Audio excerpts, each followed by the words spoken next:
Banyak di antara kita menginginkan sebuah kehidupan yang penuh dengan keberhasilan. Setuju nggak sama saya? Kita berhasil di dalam usaha kita berhasil dalam rumah tangga kita berhasil dalam pekerjaan kita, bahkan kita berhasil mendidik anak kita. Wow, rasanya itu sebuah impian bagi banyak orang. Nah, waktu kita merenung ini, saya menemukan sebuah tokoh dalam Alkitab yang namanya Yusuf. Itu adalah orang yang penuh dengan keberhasilan. Tetapi tentunya awalnya tidak mendadak dia berhasil, tetapi dia harus melalui masa-masa yang sangat sulit dalam hidupnya. Yusuf punya kehidupan yang sangat menarik. Dia disayang oleh ayahnya lebih daripada kakak-kakaknya, yang menyebabkan abang-abangnya ini menjadi cemburu. Apalagi pada waktu Yusuf bercerita tentang mimpinya, bagaimana abang-abangnya, kakak-kakaknya ini sujud menyembah Yusuf. Tambah bencilah mereka semua kepada Yusuf, sehingga mereka mengatakan Yusuf itu tukang mimpi karena mimpinya itu. Nah, apa yang terjadi? Karena cemburu, iri hati, akhirnya mereka menangkap Yusuf dan membuang Yusuf ke sumur. Diselamatkan oleh para pedagang yang lewat saat itu, dan kemudian dibawa dan dijual menjadi budak. Pada waktu dia jadi budak, dia dibeli menjadi bawahan yang namanya Potifar. Dia tinggal di rumah Potifar dan bekerja di sana. Tapi gara-gara istri Potifar tertarik dengan Yusuf dan mengajak Yusuf untuk berselingkuh, melakukan perzinahan, dan ditolak oleh Yusuf. Memang Yusuf adalah pemuda yang menurut saya pasti rupawan, dengan badan yang tegap karena dia juga adalah pekerja yang keras, rajin. Tentunya membentuk tubuhnya menjadi atletis. Gak heran istri Potifar tertarik dengan Yusuf. Dan gara-gara itu Yusuf dipenjara. Bayangkan, padahal dia tidak melakukan kesalahan, dia tidak melakukan dosa, dia dipenjara. Tak dipenjara, dia bertemu dengan juru minuman dan juru roti yang bermimpi bahwa mereka, ya juru minuman mendapat mimpi bahwa ada carang-carang anggur yang buahnya dia peras dan kemudian ditaruh ke piala untuk diminum sama Raja Firaun. Dan Yusuf mengartikan mimpi dari juru minuman itu bahwa 3 hari lagi engkau akan dibebaskan dan diangkat kembali menjadi juru minuman raja. Nah, waktu juru roti mendengar akan arti mimpi juru minuman ini kok bagus. Dia juga bercerita kepada Yusuf, aku juga bermimpi ada 3 bakul roti yang ada di dalamku, di atas kepalaku, tetapi ada burung makan akan roti itu. Tetapi ternyata arti mimpi juru roti berbeda dengan arti mimpi juru minum. Bila juru minum akan dibebaskan dan diangkat kembali menjadi juru minum, juru roti terbalik, dia akan dihukum digantung mati. Dan karena mimpinya itu, singkat cerita, Yusuf akhirnya dibebaskan, dilepaskan pada waktu Raja Firaun juga bermimpi. Diminta Yusuf untuk mengartikan mimpi daripada Raja Firaun. Dan kemudian Firaun mengangkat Yusuf menjadi bawahannya yang berkuasa atas seluruh Mesir. Bayangkan hidup seorang budak berubah total menjadi seorang yang berkuasa. Wah, kita pikir itu mah kebetulan. Karena mungkin jarang ya kita temukan. Mungkin kalau film-film seperti Cinderella, seorang gadis miskin yang tiba-tiba bertemu dengan pangeran dan akhirnya berubah menjadi ratu. Itu kan cuma dongeng. Nah, Yusuf juga seperti itu. Apakah ini sebuah kebetulan? Coba kita lihat dalam Alkitab. Pertama, Pada waktu dia dibuang ke sumur dan kakak-kakaknya ingin bunuh dia, ada cara Tuhan untuk menolong Yusuf yang kelihatannya nggak spektakuler sih menurut saya. Apa cara Tuhan menolong Yusuf pada waktu dia ingin dibunuh? Kita lihat nih, Kejadian 37 ayat 21 sampai ke 22. Saya bacakan dari terjemahan bahasa Indonesia lainnya. Dikatakan begini, Ruben mendengar rencana mereka itu. Lalu ia berusaha untuk menyelamatkan Yusuf. Jangan bunuh dia, katanya. Kita lemparkan saja ke dalam sumur di padang gurun ini. Tapi jangan kita pukul atau lukai dia. Hal itu dikatakannya karena ia bermaksud menyelamatkan Yusuf dan menyuruh dia pulang ke rumah. Cara yang Tuhan pakai untuk menyelamatkan Yusuf itu lewat Ruben. Yang berkata-kata jangan bunuh dia, jangan siksa dia, tapi kita lemparkan saja ke sumur. Karena Ruben ingin menyelamatkan Yusuf. Nanti dia akan angkat Yusuf kembali dari sumur dan dia akan bawa pulang kepada ayahnya. Itu maksud Ruben. Nah, saya percaya itu bukan kebetulan, tapi itulah cara Tuhan yang misterius buat saya di dalam cara menolong anak-anaknya. Dan kenapa saya bilang bukan kebetulan? Karena Tuhan menolong Yusuf bukan satu kali, tapi kita lihat yang kedua.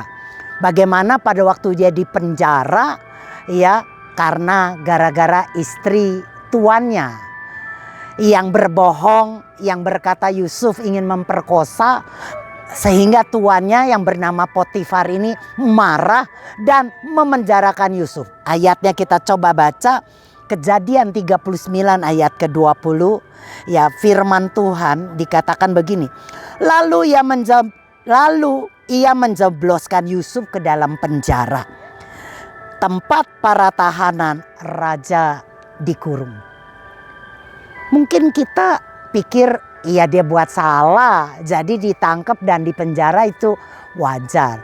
Tapi perhatikan teman-teman, dia dituduh memperkosa istri tuannya.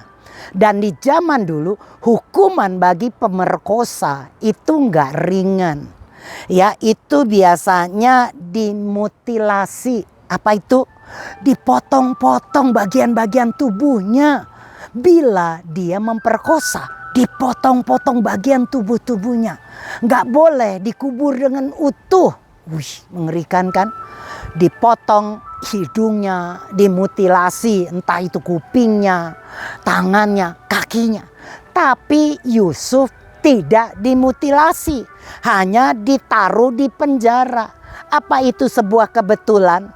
No, saya percaya itu adalah cara Tuhan menolong Yusuf lewat Potifar. Bila Tuhan menolong Yusuf karena kakaknya ingin bunuh, ditolong Yusuf lewat Ruben dengan perkataannya. Yang kedua, pada waktu istri tuannya Potifar ini, ya, pada waktu istri Potifar mendakwa dia berbohong kalau Yusuf itu pemerkosa, Tuhan tolong dia tidak dimutilasi, tetapi di penjara saja. Ini bukan sebuah kebetulan, tetapi ini adalah cara-cara Tuhan menolong kita, anak-anaknya, dengan cara Tuhan yang mungkin tidak bisa kita bayangkan, yang mungkin tidak masuk di akal. Kita kepingin ditolong Tuhan dengan cara yang spektakuler, tetapi ada banyak cara menolong kita anak-anaknya. Kejadian 37 ayat yang ketiga, bagaimana ayahnya memberikan kepada Yusuf jubah yang indah. Itu jubah yang indah, ya, kalau terjemahan lain memakai kata, ya, jubah yang penuh warna-warni. Dan ini jubah yang sangat sulit dibuat karena warna-warni yang begitu banyak. Kita harus tahu zaman dulu tentunya pewarnaan baju tidak seperti zaman sekarang. Dulu sangat sulit. Biasanya pewarna itu mereka dapatkan dari tumbuh-tumbuhan, ya, pohon-pohonan yang bisa menghasilkan warna, atau dari binatang-binatang, kerang-kerang yang bisa mengeluarkan warna. Jadi betapa sulitnya membuat sebuah baju jubah dengan penuh warna-warna. Itu hanya bisa dipakai oleh para bangsawan. Nah, ayah Yusuf sangat mengasihi Yusuf sehingga dibuatkan baju jubah yang indah itu. Tetapi waktu ayahnya yang bernama Yakub ini meninggal, sekedar cuma memberikan jubah. Karena usianya, karena Yakub meninggal, dia cuma bisa mengasihi Yusuf dengan memberikan jubahnya. Tetapi Bapa kita Yesus Kristus, pada waktu dia mengasihi kita, dia tidak hanya sekedar memberikan kita jubah, pakaian, kehidupan yang indah. Tetapi lihat, Yusuf diangkat menjadi mangkunegara, menjadi orang nomor 2 yang berkuasa di Mesir saat itu. Diberikan kuasa kerajaan kepada Yusuf. Dan itu cuma hanya Bapa kita yang di surga yang sanggup memberikan ini. Jadi buat kita teman-teman, bukan sebuah kebetulan kalau kita hidup saat ini.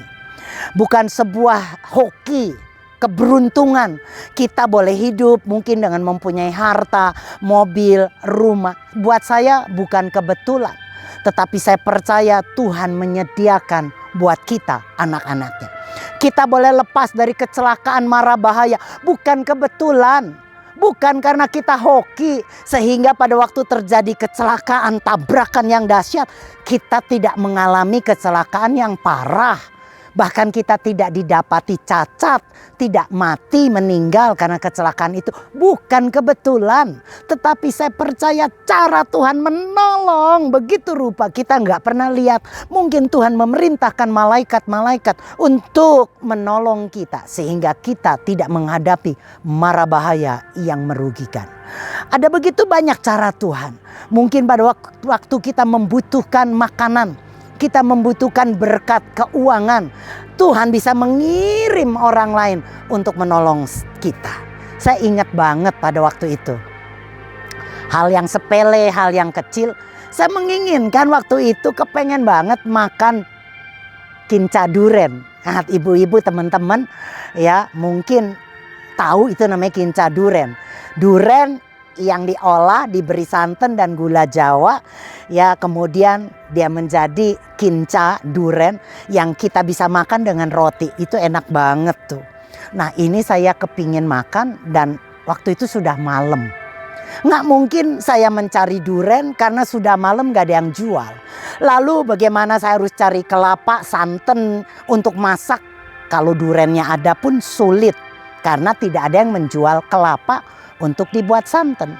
Keinginan saya untuk makan kinca duren itu cuma angan-angan. Betapa sulit mendapatkan itu karena keadaan yang sudah malam.